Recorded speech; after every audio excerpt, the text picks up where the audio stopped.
Jupiter Ascending. This is my review, folks, for the film.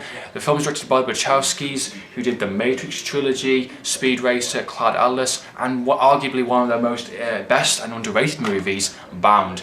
Jupiter Ascending is about Melissa Kunovich, who's like basically a reincarnation of the queen of the universe, practically, from what I understood, and Channing Tatum's character is sent down to basically trying to find her, protect her, and keep her from harm's way from these kind of these kind of galactic kind of people that basically use planets as kind of harvest for these kind of Soylent Green type of scenario, stealing youth practically. I'm trying to put this film in a very nice way. This film sucks practically. I watched this film last week and I haven't got around to doing reviews until today, and it's just not a very good film. It's a John Carpenter situation.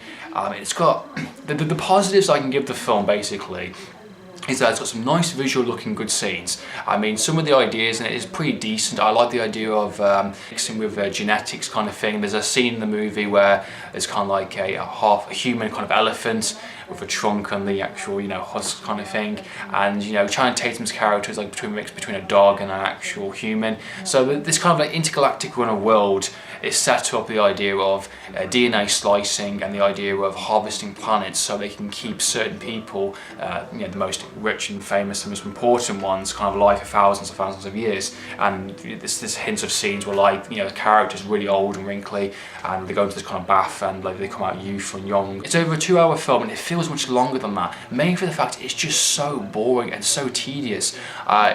Like John Flick said in his review, and I just said it in my review for Letterboxd, it just gets so boring and so tedious if you watch it. Melissa Kunovich's character is such an unlikable person in the film. She's very dumb. I didn't like her. They try to make her an important person, like a chosen one type thing, and it just did not work. It did not work in the slightest. She constantly got saved. She's the damsel in distress that got saved every 25 minutes or so.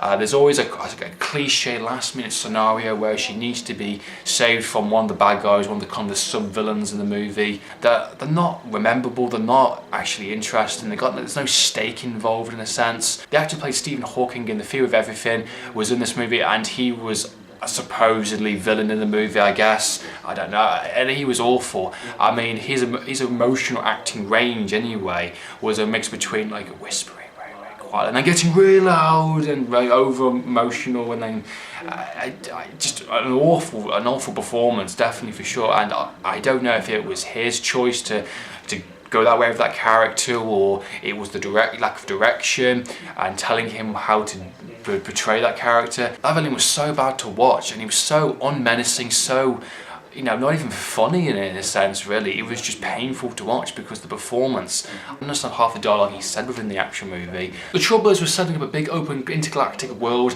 within a first premise movie is that you gotta nail it within the first 10 to 15 minutes. You have to. Guardians of the Galaxy came out last year. That was something personally I didn't know much about the characters. I didn't know who they were. I didn't know much about this world, and they nailed it. James Gunn knew exactly what to do. They had the right people behind it, the right performances. The Wachowski, they should have known better. They should have known and looked from in last year's movie. Being the fact this film was due to come out last year anyway, and it got pushed back to February area, is about right, to be honest. The studios must have sitting there thinking, actually, this film does not deserve the place they did, and they must have pushed it back because it does not actually explain itself very well. If you thought Man of Steel CGI was quite bad in terms of how it mashes up its kind of figures together into a giant mess of colours, this is very much the same way. I felt a lot of things in it, especially towards the last third act when there's a scene where Channing Tatum is going towards this kind of cloud, this kind of storm cloud.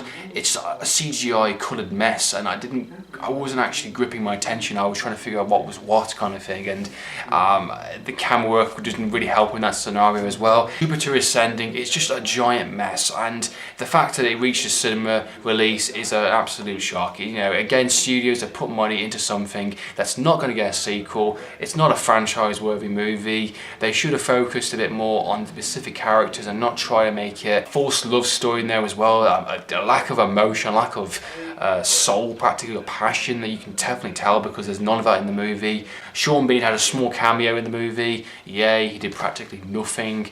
The film is just, there's nothing in the film for me to ever watch again or to even enjoy. I pushed myself to even watch it at the cinema, let alone even watch the film again. So I would definitely recommend you avoid this film for sure. There's nothing to like here, folks, nothing to enjoy. It's not even so good it's bad scenario. It's not even a Batman and Robin status. It's just a bad movie. I think if they manage to get any type of work after this, there's definitely going to be very indie. I don't think any studio's going to be very comfortable with them actually holding any big blockbuster movie titles now for sure. That's been my thoughts and opinions on Jupiter Ascending. Let us know your opinions, comment down below. So in the meantime, IGTV, signing out.